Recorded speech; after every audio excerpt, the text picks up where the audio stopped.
yang mengeksekusi, yang orangnya yang membunuh Yesus, dia pahlawan gitu. atau penjahat gitu loh Bang? Di atasnya eksekutor salib. Saya kira yang salib itu siapa, punya kayu gitu. Enggak, maksud saya begini, yang eksekusi Yesus itu kan orang Farisi itu kan, yang membunuh kan. Jadi apa yang Silakan Ustaz Ali. Pak Nasir lagi rame. Jadi mereka Ustaz Ali, pahlawan. silakan Ustaz. Iya, Bang Ali, siap. Gimana? Silakan jawab dulu. Nah, yang pembunuh eksekusi Yesus itu kan tentara Romawi itu, sesuai Bible kan. Iya, tentara Romawi. Kan itu. Jadi maksudnya mereka pahlawan gitu. Iya, mereka itu dikategorikan pahlawan atau penjahat. Mereka itu kan tentara, diperintahkan oleh siapa ya, gubernur ya? Saya belum terlalu ini ya, ya, Pontius Pilatus ya. Jadi sebagai pasukan kan eksekusi. Oke, sebentar ya, aku masih nyiapin. Iya Pak, jadi kan gini, penyaliban Yesus, Bang Andi bentar ya, aku lagi nyiapin sesuatu. Nanti aku buka kamera. Iya kan, jadi Yesus dieksekusi, disalib. Kan kitab Anda mencatat kalau Yesus itu kan mati di kayu salib. Ya. Kronologis, penyaliban Yesus tidak lepas dari peran satu si iblis, kedua Yudas, karena iblis ini merasuki Yudas, kan gitu. Sehingga memberitahukan keberadaan. Ya. Nah, lalu endingnya Yesus itu ditangkap dan digantung di kayu salib.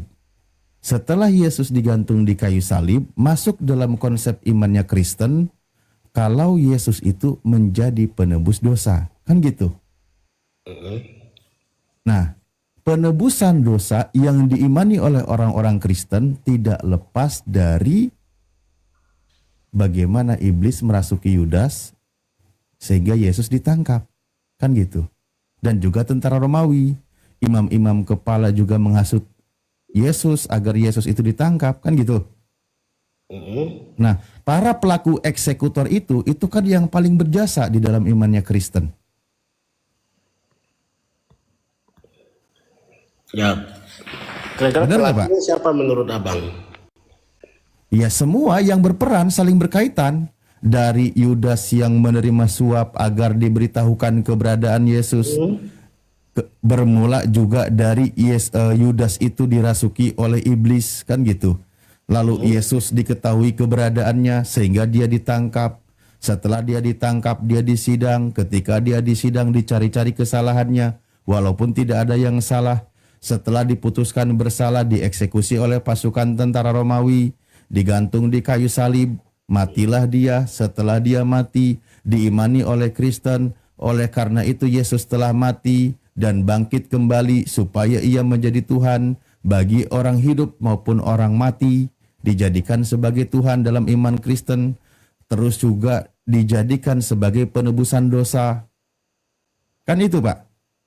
Iya, garis besarnya gitu.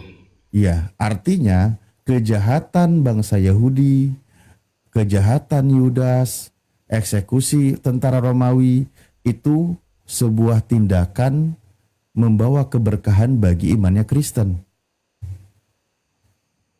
Oh, itu pandangan Abang ya? Nah, dari tadi kan kita sudah bahas, Pak. Logika itu. Iya dong, logika. Iya, logikanya. Ya, gitu kan? Secara bisa. Logika. Kalau saya gini, Bang. Kalau saya begini. Yang orang Kristen imani itu yang tertulis dalam Alkitab. Karena di dalam Alkitab Bible kami tidak pernah tertulis pelaku-pelaku yang rentetan yang terjadi dari Yudas sampai kematian. Itu tidak pernah mencatat mereka itu pahlawan. Kalau memang logika ya mungkin Abang bisa aja berpikir begitu. karena dia mati menebus dosa umat Kristiani, jadi dia dianggap pahlawan. Itu kan logika kan? Ya, kalau gitu gini Pak, kita bahas contoh begini ya. Saya buka misal di dalam Matius 27. Kita bahas di sini. Matius 27 nomor 3. Saya buka dulu ya. Sebentar kitab Anda saya buka. Karena di situ dicatat Yudas yang dirasuki oleh iblis sehingga menyebabkan Yesus itu ditangkap, Yudas menyesal. Kenapa Yudas menyesal? Coba saya ingin tahu. Kenapa Yudas menyesali perbuatannya yang menyebabkan Yesus itu ditangkap dan dihukum mati? Itu gini Bang. Judas ini kan muridnya Tuhan Yesus, dari ke-12 murid itu. Dia kan ada keinginan mau menjual Yesus itu, mengambil berapa keping perak kan, uang itu kan. Kemudian dia jualnya. Itu sudah dipahami Pak, di situ sudah dipahami. Oke. Tindakan Yudas itu tindakan penyesalan ya. Iya, tindakan Yudas itu kan dia menyesal loh. Menyesali perbuatannya karena dia, saya baca dulu ya. Di sini dikatakan, pada waktu Yudas yang menyerahkan Yesus melihat bahwa Yesus telah dijatuhi hukuman mati, menyesalah Yudas. Lalu ia mengembalikan uang yang 30 perak itu kepada imam-imam kepala dan tua-tua. Nah, Yudas menyesali perbuatannya. Ya, jelas. Penyesalan Yudas ini yang dicatat di kitab Anda itu tindakan yang benar atau tindakan yang salah, Pak? Karena sudah melakukan perbuatan. Contoh begini, Bang. Saya mencuri misalnya, mencuri ayam, kemudian kan saya mencuri ini. Kemudian saya ditangkap polisi dan dipenjara, kan saya nyesal kan gitu. Atau tindakan saya membuat orang kecelaka atau apa kan, pasti kita nyesal kan gitu. Dia kan sebagai manusia menyesal setelah Yesus dijatuhkan hukuman mati kan gitu. Nah, tindakan Yudas menyesali perbuatannya itu tindakan yang benar atau tindakan yang salah, Pak? Tindakan benar atau salah? Gimana ya? Bagaimana mungkin saya bisa bicara aja benar salah? Loh, Yudas itu menyesali perbuatannya, di mana dia itu menyebabkan Yesus itu ditangkap dan dihukum mati. Nah, tindakan Yudas itu yang dia memberitahukan kepada tentara Romawi dan imam-imam kepala, lalu dia menyesali perbuatannya itu. Tindakan penyesalan Yudas itu tindakan yang benar atau tindakan yang salah, Pak?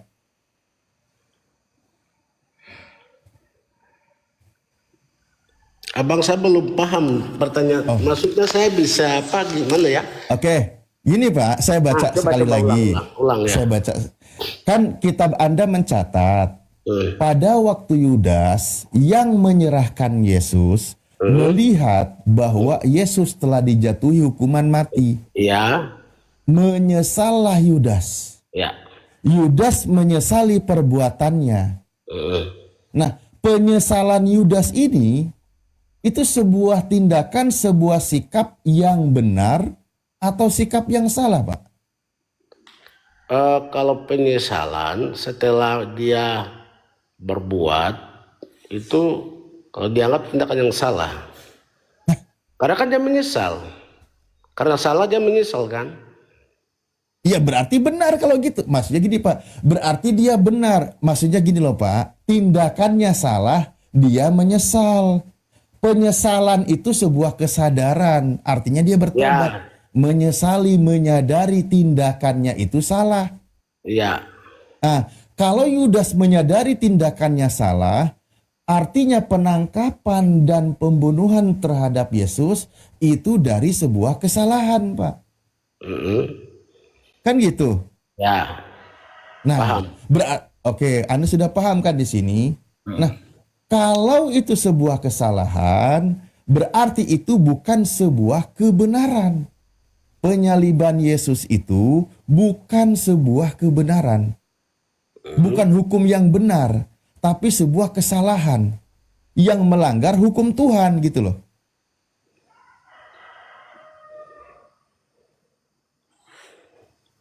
Oh, itu narasi, oke. Ya. Saya paham. Kan Lah, kan narasi, Bapak sudah sepakati. Enggak, biar kita maju ngobrolnya. Aduh, gimana ya saya bahasanya. iya. Nggak, Gini masa deh. itu kan narasi Anda. Coba, loh, berdasarkan sikap Yudas ini, Iya, sikap. coba gini deh. Coba gini, Pak. Biar pelan-pelan ya. Yesus ditangkap dan dibunuh di kayu salib. Bapak setuju atau tidak? Ditangkap Pak. di kayu salib. Iya. Ya, Pak Turius setuju atau tidak? Kalau untuk sekarang saya setuju. Karena lewat Setuju. kematian itulah yang menebus dosa kan.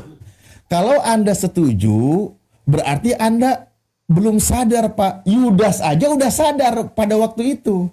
Iya, karena sebagai manusia, karena dia melihat dijatuhkan hukuman mati kan. Lah, Pak, Yudas aja, dia udah cepat sadarnya, Pak. Di tahun yang sama, tindakan penangkapan Yesus itu tindakan kejahatan. Yudas sadar, artinya Yudas tidak setuju. Loh, kenapa malah Bapak sekarang setuju?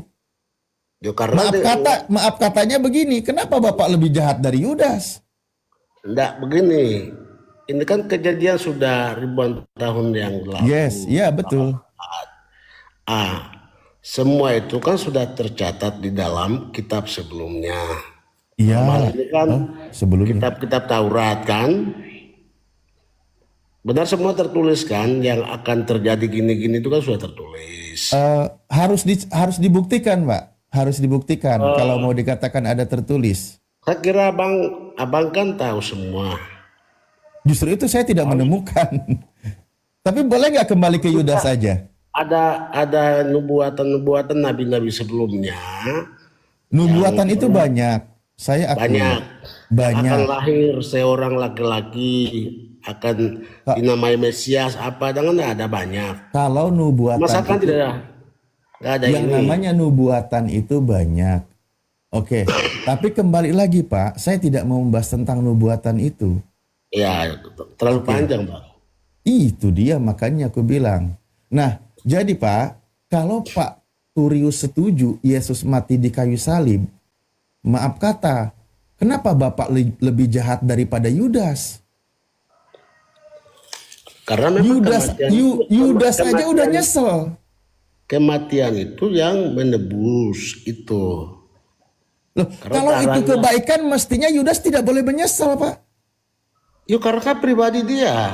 Kan kita tidak tahu. Dia kan sebagai manusia. Makanya aku, loh, secara logikanya lebih tahu Yudas daripada Bapak. Nggak, Orang dia gini. muridnya kok.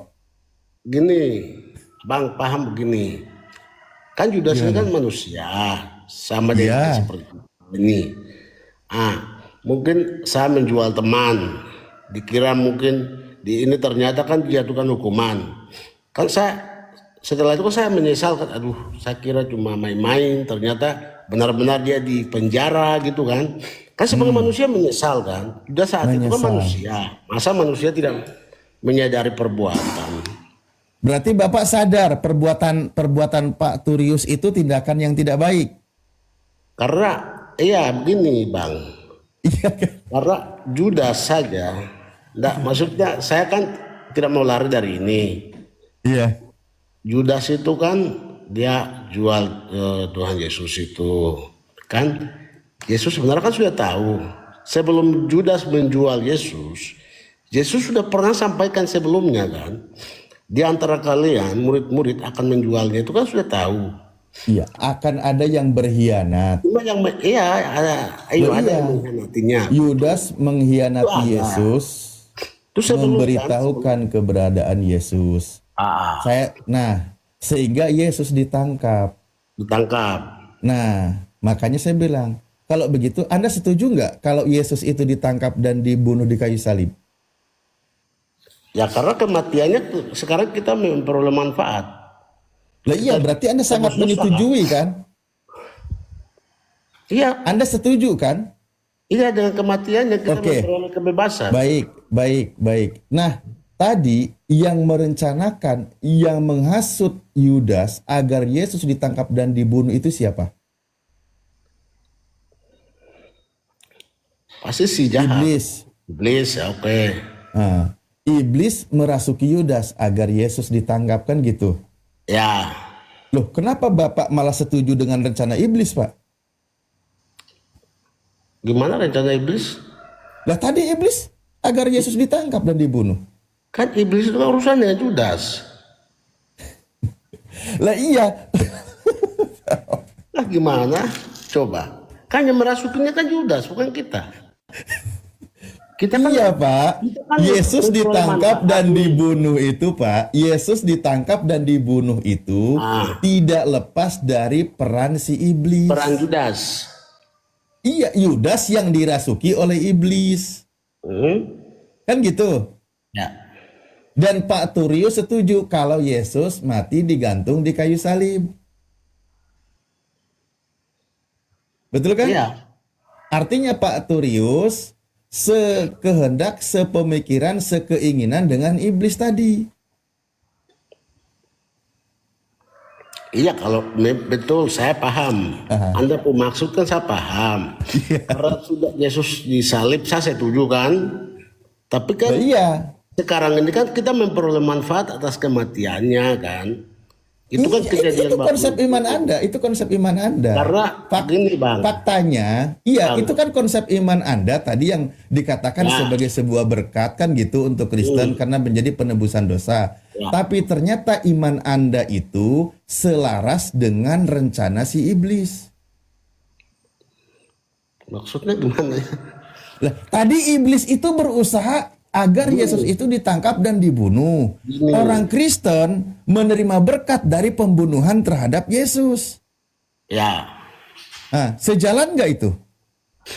gini Bang. Ini Yesus kan sudah tahu bahwa dia akan dikhianati oleh muridnya. Kan karena kecuali gini Bang. Yesus kan mau hidup sampai tua, tapi tiba-tiba dikhianati boleh. Tapi Yesus kan sudah tahu ada antara 12 murid, akan satu yang akan dikhianati dia. Dia kan sudah sampaikan sebelumnya bahwa mungkin itu rencana Allah itu dipakai Judas sebagai sarana untuk melakukan. Ini kan rencana Tuhan kan kita tidak tahu. Karena Tuhan rencana apapun dalam kehidupan kami, kan kami tidak tahu. Contohnya saja, untuk hari besok apa yang terjadi kan kami tidak tahu kan gitu. Tapi Yesus tahu loh. Bang paham? Yesus tahu akan mengkhianati aja. Yesus sudah tahu sebelumnya kok. Yesus tahu. Ya. Nah, tindakan pengkhianatan Yudas itu menurut Yesus itu tindakan yang baik atau tindakan yang jahat? Menurut Yesus. Kalau menurut saya tidak bisa ini. Nah, Boleh kata Yesus, anak manusia memang harus pergi sesuai dengan apa yang tertulis. Tetapi celakalah ia yang menyerahkan anak manusia tersebut, alangkah lebih baik orang tersebut tidak dilahirkan. Berarti jahat. Iya, Tindakan Yudas itu jahat. jahat. Yaitu. Anda setuju nggak dengan kejahatan Yudas? Ya karena dia melakukan pengkhianatan itu kan memang tidak setuju saya. Ya, Gini, Pak. berarti Anda tidak setuju Yesus di kayu salib. Gini, Yesus kan dia sudah sampaikan sebelumnya, sebelum hari kematian. Dia sampaikan bahwa anak manusia akan dibunuh, disalibkan, akan dikhianati oleh murid-muridnya, kan sudah sampaikan sebelumnya. Sebelum hari penyaliban. Sudah sampaikan, dia tahu. Tapi rencana-rencana itu kan masih misteri, itu rencana Tuhan.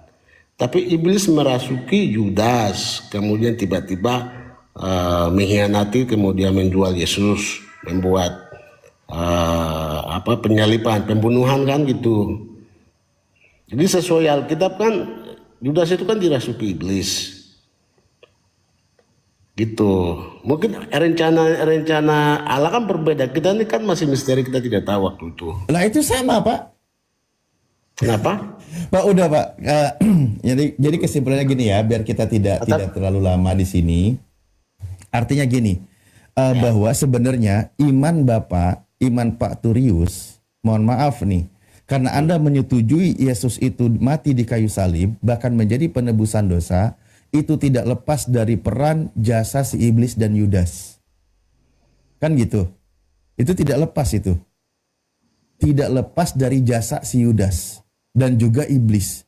Yudas murid Yesus yang mengkhianati Yesus akibat dari dirasuki oleh si iblis. Oke? Nah, buat Anda itu menjadi penebusan dosa. Buat Anda nih. Tapi kalau kita lihat sikap Yudas yang tertulis di kitab Anda di Matius 27 nomor 3 sampai 5, justru Yudas menyesali perbuatannya. Artinya Yudas paham di situ, bukan untuk penebusan dosa, tapi itu sebuah tindakan kejahatan. Mestinya teman-teman Kristen itu berpikir kritis. Orang murid Yesus aja menyesali perbuatannya, murid Yesus itu sadarnya cepat. Nggak nyampe hitungan tahun, udah sadar gitu loh. Ya, itu cuma logika, betul. Saya setuju, abang logika. Jadi berputar sampai ke sini logikanya kayak gini-gini, oke. Tapi Yudas setelah lihat dijatuhkan hukuman mati dia menyesal. Itu sebagai manusia, bang. Sebagai bersama-sama dengan Yesus kemanapun mereka pergi setelah dia menjual, dia pikir biasa-biasa ternyata dijatuhkan hukuman mati. Kan sebagai manusia kan menyesal, aduh kenapa saya lakukan ini ya, gitu kan. Bahkan dia kembalikan uang yang dia terima kan gitu. Oke, mungkin logikanya. Saya tanya Pak Turius, Ya. sebaiknya Yudas itu menyesal atau bersyukur? Ya sebagai manusia menyesal karena kan pembunuhan, terjadinya pembunuhan. Berarti kejahatan kan? Ya. Nah, terus kenapa Anda jadikan penebusan dosa? Kan itu kejahatan. Maksudnya kejahatan apa yang Yudas? Lah iya. Lah iya kejahatan Yudas itu kan itu kan menyesal. Penebusan itu bukan masalah jual, penebusan itu kematian, bang. Loh iya, akibat dari kejahatan Yudas. Kalau abang bilang yang eksekutor itu kan orang-orang tentara Romawi, Yudas itu kan itu kan kita lagi membahas Yudas yang tertulis pada waktu Yudas yang menyerahkan Yesus, menyerahkan Yesus sehingga Yesus dihukum mati, menyesalah Yudas. Berarti kan itu tindakan kejahatan, kan gitu? Ya dia merasa tindakan kejahatan kan ya. Lah iya, tindakan Yudas itu tindakan kejahatan. Oke? Penyaliban terhadap Yesus hasil dari tindakan kejahatan. Ya. Kan itu, Pak. Nah, kenapa Anda jadikan sebagai penebusan dosa? Kematiannya. Nah, itu hasil dari kejahatan orang. Maksudnya begini, Bang. Ini Yudas kan jual. Ini transaksi penjualan berbeda dengan kematian, Bang. Lah, yang menyebabkan kan udah dibaca tadi, Yudas menyesali perbuatannya karena Yesus dihukum mati. Iya. Yudas menyesal. Nah, Yudas yang menjadi murid Yesus, Yudas yang menjadi murid Yesus sangat paham penangkapan pembunuhan terhadap Yesus itu hasil dari kejahatan, bukan untuk penebusan dosa. Yudas pun menyesali perbuatannya. Ya, itu kan Yudas. Lah iya udah. Kenapa Anda kenapa imani jadi penebusan dosa? Kalaulah itu untuk penebusan dosa, mestinya Yudas itu bersyukur, bukan menyesal. Bukan, Bang. Ini kan transaksi. Iya dong. Pengkhianatan jual beli kan beda. Ini tumpah darahnya, kematiannya beda sama kebangkitan, Bang.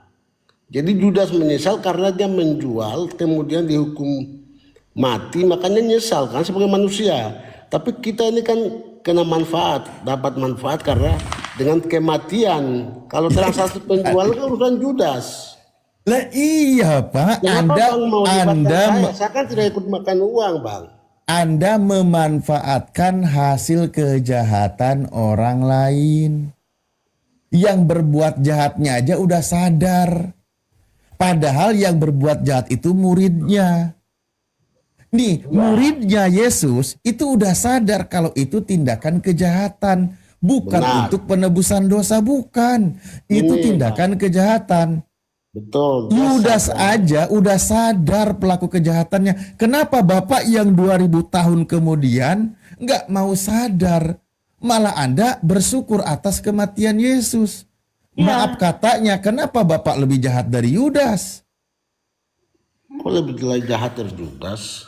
Lah, Yudas aja udah menyesal kalau Yesus itu tidak selayaknya dibunuh di kayu salib. Bang, tahu nggak penyesalan apa yang dilakukan Judas? Kan dia kembalikan uang yang dia terima. Dia sadar kalau yang dia jual itu Yesus Allah sendiri. Dia sadar. Nggak kasih itu lagi. Loh, Masa Tuhan dijual? abang, Aduh Pak Bang. Pak ya Allah. penyesalan itu apa? Apa? Penyesalan Yudas itu karena tindakan kejahatan. Penyesalan itu kata lain itu pertobatan, bang. Ya, bertobat Iya. karena tindakannya sangat jahat. Karena tindakan Yudas itu jahat. Iya, ya karena dia nyesal kan? Kenapa tindakan Yudas itu jahat? Kata Yudas karena Yesus itu mau dibunuh. Iya. Mau digantung di kayu salib. Menggantung Yesus di kayu salib sampai mati itu tindakan kejahatan. Makanya dia nyesal kan? Iya, dia menyesal karena itu tindakan kejahatan. Iya, menyesal itu tindakan pertobatan. Lah iya dia bertobat. Kata lain Kenapa apa? Pak? Pak, kenapa Bapak belum tobat sampai sekarang? Yudas aja udah tobat. Gini bang, kamu paham nggak? Saya sangat Ini paham. 2000 tahun yang lalu. Kamu tahu inti dari iman kepada Tuhan itu gimana? Untuk sekarang, abang percaya Allah atau Percaya Pak, Yesus itu Al-Quran? Abang iman itu kayak gimana? Ya saya percaya itu firman Tuhan mengajarkan Firman kebaikan, Tuhan. mengajarkan Itu firman Tuhan kebenaran. begini. Itu Contoh, di dalam Al-Quran surah Al-Ma'idah ayat 32 dikatakan. Saya pakai terjemah aja ya. Barang siapa membunuh satu manusia yang tidak bersalah, hukum dosanya sama saja dengan membunuh seluruh umat manusia di bumi ini. Itu aturan loh di dalam Islam. Orang yang tidak bersalah dihukum mati, dibunuh oleh orang, itu dosanya sama saja membunuh seluruh manusia di muka bumi ini. Nah, begitu juga memelihara orang yang tidak bersalah diselamatkan sama saja menyelamatkan manusia di muka bumi ini. Itu hukum ajaran Islam. Masuk akal nggak Pak? masuk akal, tapi itu yang kejadian banyak gini bang. Ajarannya Bentar. Kita membahas ayat yang tertulis Pak, bukan membahas kasus. Sebentar, jangan dibawa kemana-mana. Oke? enggak. Oke, Maksudnya baik. gini. Sekarang kita mari pahami. Di dalam iman Kristen, kenapa dibalik konsepnya membunuh satu manusia yang tidak bersalah menjadi penebusan manusia di muka bumi? Karena itu sudah dijanjikan di kitab-kitab sebelumnya. Nggak ada. Di dalam kitab sebelumnya, yang boleh dibunuh itu adalah orang yang bersalah, bukan orang yang tidak bersalah. Aturan Tuhan, Amsal 6 nomor 16, 6 perkara menjadi kekejian bagi Tuhan, bahkan ada 7. Yaitu lidah yang dusta, mata yang sombong, tangan yang menumpahkan darah orang yang tidak bersalah. Itu yang dibenci oleh Di Tuhan. Al-Quran ya.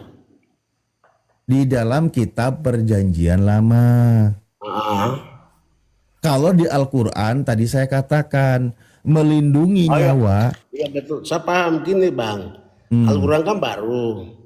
Saat itu kan zaman itu tentara Romawi itu kan beda zaman itu ya. Jangan itu. kemana-mana dulu Pak. Nah, Jangan maksudnya, kemana, biar kan kita abang bicara paham. aturan. Loh, yang saya sampaikan firman Tuhan di kitab Anda tadi. Iya, kitab itu kan. Tuhan membenci tindakan menumpahkan darah orang yang tidak bersalah. Mm-mm. Itu di kitab Anda. Kitabnya orang Yahudi yang ada di kitab Anda. Mm. Oke. Kitab Di Anda dalam juga kan? ajaran ajaran Islam, Abang, kalau membunuh satu manusia yang tidak bersalah, dosanya sama dengan membunuh seluruh manusia di bumi ini. Itu hukum Abang dosanya, abang saking bilang beratnya. kitab saya di apa perjanjian lama dan baru kan di Al-Quran juga kan itu kan kitab yang Iya terdahulu. Pak, Itu kan kitab iya Anda juga itu. kan. Iya, tapi kenapa ketika masuk agama Kristen membunuh satu manusia yang tidak bersalah malah jadi menebus dosa orang yang bersalah? Abang, kenapa abang berpikir orang Kristen yang membunuh satu manusia gitu? Yesus itu kan Kristen belum ada, Bang. Abang paham nggak? Lah iya, pembunuhan terhadap satu orang yang tidak bersalah, kenapa malah jadi penebusan dosa orang-orang yang bersalah? Abang baca aja di Alkitab kan. Abang Pak. juga disuruh baca kan di Al-Quran lu kan. Udah berkali-kali. Coba saya kembali begini, Pak. Saya kembali begini, Pak. Saya kembali begini. Oke. Kan Anda imani kematian Yesus di atas kayu salib menebus dosa manusia, betul? Ya. Oke. Betul. Oke, baik. Artinya dosa Yudas yang berkhianat itu ditebus oleh Yesus. Dosa apa? Dosa Judas. Dosa pengkhianatan Yudas itu ditebus oleh Yesus. Dalilnya saya tidak mau argumen. Lah kan katanya kematian Yesus menebus dosa manusia yang bersalah. Iya, itu kematian. Lah berarti dosa Yudas ditebus oleh Yesus. Tanya aja Judas. Kan gitu. Mana saya tahu kita kelahiran tahun berapa. Bang Hade, udah cukup. Abang logikanya gimana? Masa tanya salah? Saya kan bukan Judas. Kenapa Bang? Lucu ya. Tanya yang bersangkutan Bang. Soalnya Judas gini, dosamu diampuni enggak gitu kan? Kalau Tadi Anda imani kematian Yesus di atas kayu salib untuk menebus dosa manusia untuk menebus dosa manusia. Sekarang yang tadi kita bahas, Yudas itu berdosa karena dia membunuh Yesus. Artinya Yesus Judas mati tidak dibunuh. Bang. Salah narasi. Judas itu menjual. Membunuh beda Bang. Kata di dalam kitab Anda Matius 27, ketika melihat bahwa Yesus dihukum mati, menyesalah Yudas.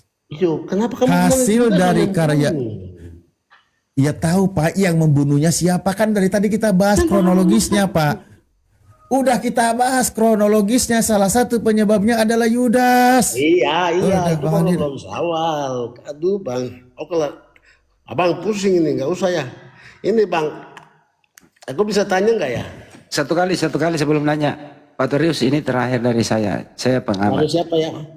Saya, Oh, iya. ya. Oh, yang di Menurut atas ini. Anda, Pak Torius, mau jawab apa enggak ya? Kan ada 3 tuh ya. Orang Yahudi itu Yahudi, ada Yudas, ada tentara Romawi yang membunuh Yesus kan gitu ya. Menurut Anda, pelaku pembunuh Yesus ini tuannya siapa ya? Kenapa? Yang membunuh Yesus ini, atau yang bersekongkol membunuh Yesus ini, Tuhannya siapa kira-kira ya? Tuhannya siapa? Ya, siapa Tuhan mereka yang membunuh Yesus? Ah gitu, pertanyaan begitu. Siapa Tuhannya mereka gitu? Ya. Tuhannya mereka itu kan dulu Allah Yahweh, Elohim, apalah istilah-istilah Ibrani kan itu. Oke. Mereka Jadi tidak tahu kalau mereka membunuh itu Yesus kan gitu. berarti Kan Allah gitu kan. berarti Tuhan Tuhan mereka yang membunuh Yesus ini beda dengan Tuhan Pak Turius ya. Maksudnya? Ya, Pak Turius kan Tuhannya Yesus.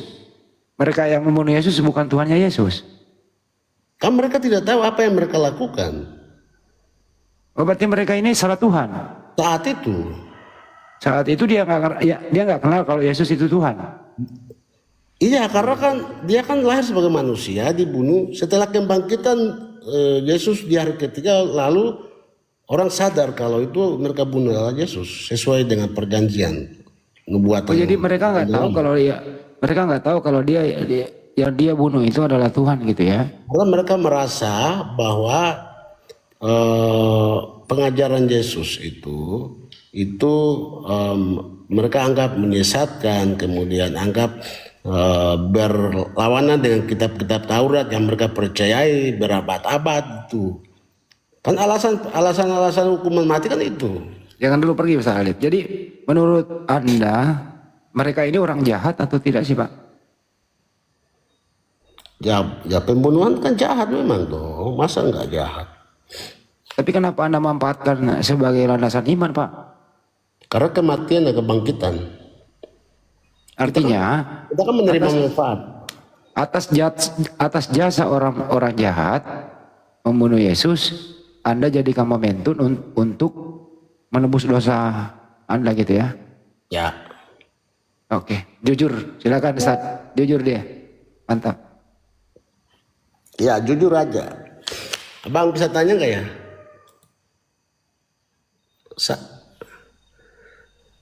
Sampai situ lah, Bang. Nanti pusing, nggak usah. Silakan Kakak. Iya Pak, tanya aja Pak, tanya aja. Saya penasaran dengan ini, Bang. Tapi itu di luar dari topik itu ya. Apa-apa. Kenapa? Saya tanya ini, gini. Kan kemarin saya nonton TikTok itu. Ada ayat Al-Quran itu benar gak ya? Saya penasaran nih. Haljira 6 ya. Haljir. Bisa baca? Bisa.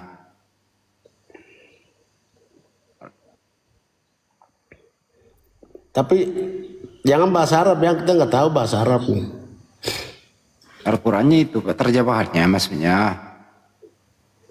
Ya ada terjemahan, apa itu satu kesian.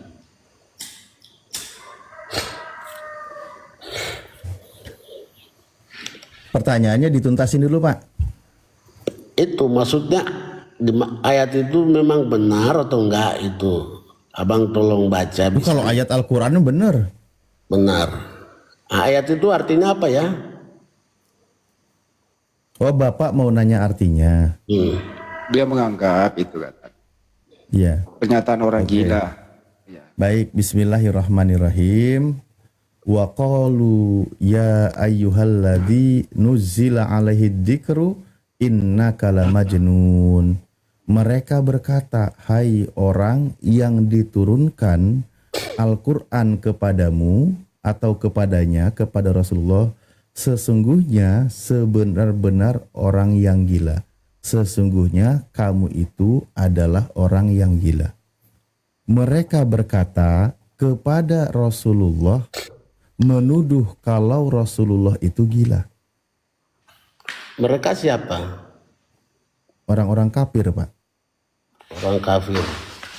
Iya. Berkata,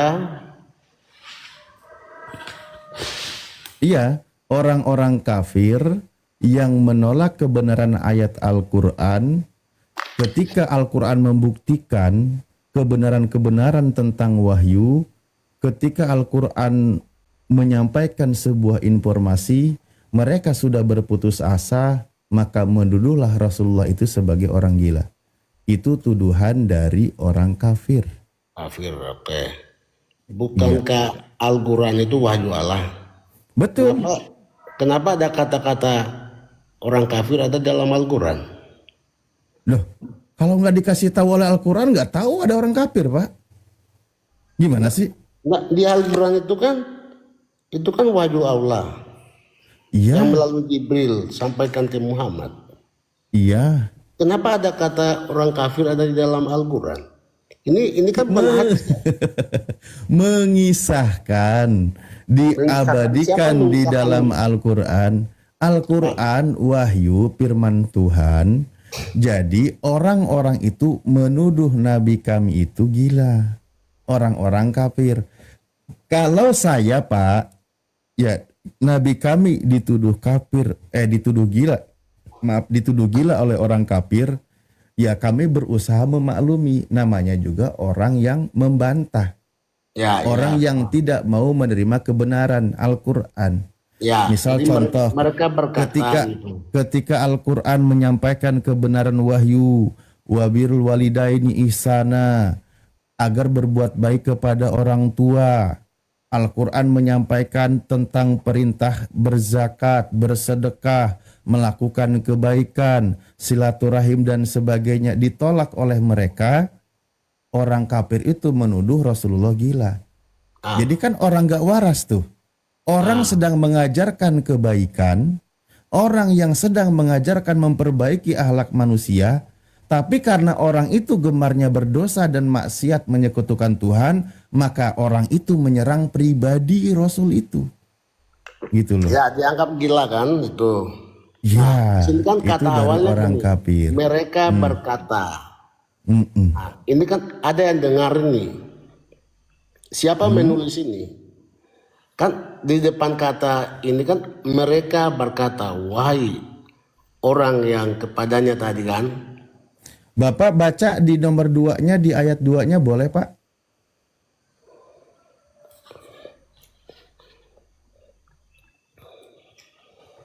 Sebelum saya tanya. Pertanyaannya juga bagus sih sebenarnya. Kenapa kan Al-Quran katanya wahyu Allah, kenapa ada orang gila ya? Ada orang gila juga yang berkata itu, Ustaz. Maksudnya dia. Iya, Ya. karena kan di dalam Al-Qur'annya di ayat 2, rubbama yawaddul ladina kafaru laukanu muslimin. Orang-orang yang kafir itu seringkali nanti di akhirat menginginkan sekiranya mereka dahulu di dunia menjadi orang-orang mukmin. Nah, jadi mengisahkan tentang orang-orang kafir. Bagaimana orang kafir itu juga menuduh Rasulullah sampai ke bawah kisahnya. Seperti itu, Pak, ya. Jadi siapa yang menuduh Rasulullah itu orang gila? Ya, orang kafir. Ya orang kafir oke. Tapi yang menulis siapa kitab ini? Loh, ini Nabi kami menerima wahyu. Wahyu. Kok wahyu? Iya. Ini kan orang kafir yang berkata. Bukan wahyu dari Tuhan kan? Wahyu, Pak. Oh gitu. Pak, ini wahyu Allah. Tadi katanya kan orang kafir. Gini Pak, ini wahyu Allah. Rasul, Terus kemudian, kalau- Bang, ini wahyu Allah diterima Nabi. Kemudian Nabi menyampaikan, sahabat yang menulis. Gitu loh, Pak. Oke lah, sampai situ nanti pusing kita. Jangan Kasih pusing. lagi. di Bisa Jayapura bisa sudah jam dikomben, Pak. 4. Pak, bisa dikomben di Matius berapa itu ya? Matius 3:21, Pak. Matius 3:21. Markus, Bang Andi. Ya, Markus 3:21. Abang mengantuk jam 4 di sini bang. Ini Jayapura, Indonesia Timur jam 4. Dibacain aja, Pak ya. Dibaca aja. Yang penting Bapak dengar dulu. Markus 3 nomor 21. Oh, bacain Kita sama-sama dengan kata gila ya. Markus 3:21. Silakan, Ustaz.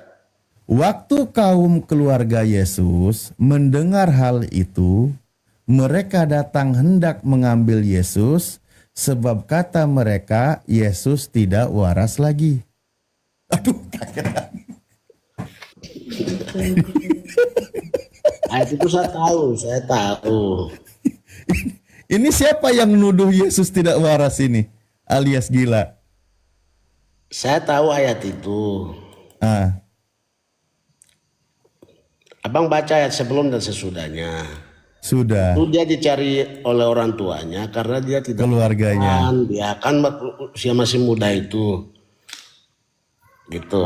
Nanti Nggak, lebih dahulu aku nggak terlalu ini ya Bang. Nanti tanya yang pendebat atau pendeta lah. Cuma satu aja ayat. Kalau tadi ayat Al-Qur'an, Pak. Kalau ayat Al-Qur'an menuduh kaumnya di sana, yang menuduh Rasulullah gila itu orang-orang kafir, orang-orang yang menolak ajaran Rasulullah. Jadi seorang rasul itu serangannya itu bukan hanya tentang melawan ajaran, bagaimana nyerang pribadi, nyerang secara fisik itu terjadi terhadap Ya, manusia itu sudah utusan jelas, Tuhan. Bang. Serangan. Itu Tapi ini masalahnya kenapa malah keluarga yang nuduh nggak waras? Gini Bang. Tadi itu kan saya tanya kan nuduh Muhammad orang gila. Tapi Ya itu orang kafir. orang-orang kafir yang nuduh kok tertulis dalam Al-Quran itu. Saya maksud Kalau saya, tidak Al-Quran itu wahyu Allah diabadikan, itu. iya, itu berdasarkan wahyu. Kalau tidak ada itu, kami tidak tahu orang-orang kafir itu nuduh Rasul kami gila, kan gitu. Nah, sekarang siapa yang mencatat kalau Yesus itu dituduh gila oleh keluarganya? Gila tuh waras. Tidak waras lagi. Tidak waras itu identik Jangan bilang sama gila. dengan Beda Bang. Terjemahan lain ada yang bilang gila, Pak. ada. Ayo bisa. Ya lain kata bisa gila, stres, waras, ke apa bisa ya. Iya, iya. Kepala Bang mengantuk, aku tidur dulu ya. Aslinya Iya, iya. sih enggak, aslinya Selamat sih malam. enggak Ya, besok-besok naik ke sini lagi ya Pak, Kakak ya. Maaf ya Kakak kalau ada kata-kata kami tidak berkenaan. Aku Kami nggak mohon maaf. terlalu ini tertarik cuma nonton boleh. Oke Kakak. Kasih ya. Ya, kasih salam buat Papua. Oke. Terima kasih, terima kasih Pak C. Aduh ya Allah. Ya udah Ustaz, jam 2 Banyuma harus juga rehat di sana. Lebih baik kita tutup topik kita, tapi sebelum ditutup